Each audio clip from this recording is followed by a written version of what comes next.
The war between Russia and Ukraine has its roots in the historical and cultural differences between the two countries, as well as their relationship with each other and with the Soviet Union.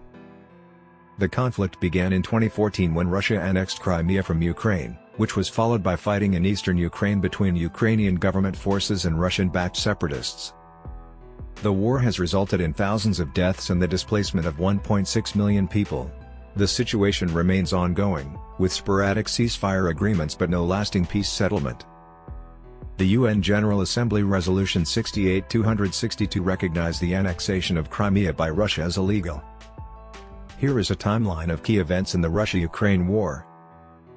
November 2013, Ukrainian President Viktor Yanukovych announces that he will not sign a long-planned agreement to deepen ties with the European Union, sparking protests in Kiev's Independence Square, known as the Maidan.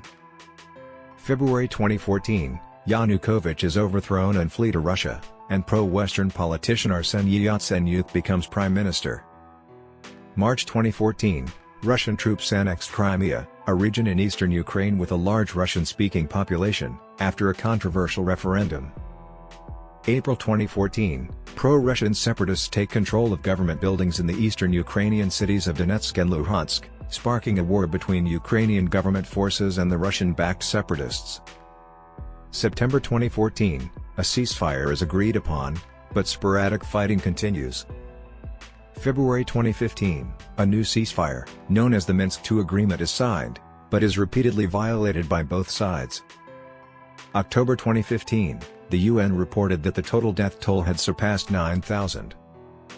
December 2017, Russia opened a bridge between Russia and Crimea, which was annexed by Russia in 2014.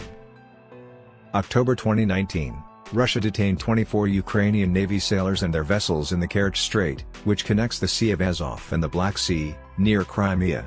This leads to a major escalation of the conflict. 2020, the situation in eastern Ukraine remains tense, with sporadic ceasefire agreements but no lasting peace settlement.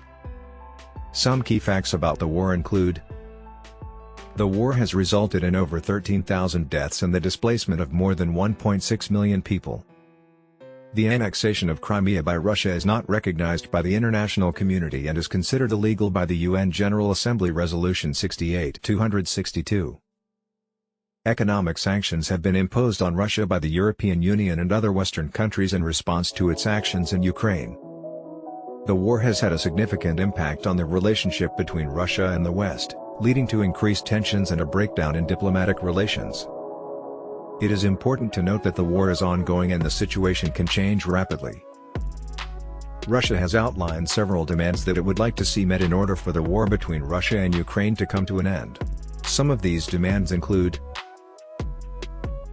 recognition of the independence of separatist-controlled regions in eastern Ukraine. Russia has called for the recognition of the independence of the self-proclaimed Donetsk People's Republic and Luhansk People's Republic in eastern Ukraine, which would give these regions constitutional reform in Ukraine. Russia has called for constitutional reform in Ukraine that would give greater autonomy and rights to the Russian-speaking regions in the country.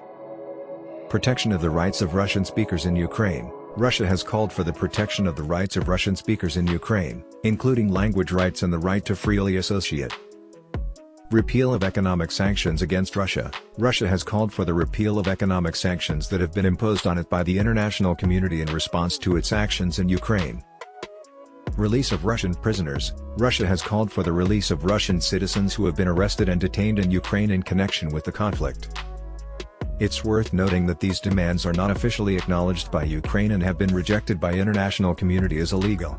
As mentioned, reaching a resolution to the conflict will likely require compromise and concessions from both sides, and the situation is fluid and can change rapidly. There are a few potential ways that the war between Russia and Ukraine could come to an end.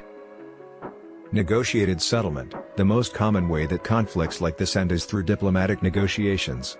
Both sides could come to an agreement on a resolution to the conflict through diplomatic talks, such as the Minsk agreements. Military victory. If one side were to achieve a decisive military victory, the war could come to an end. However, this is unlikely in this case as both sides are relatively evenly matched and a military victory for one side would be difficult to achieve. International intervention.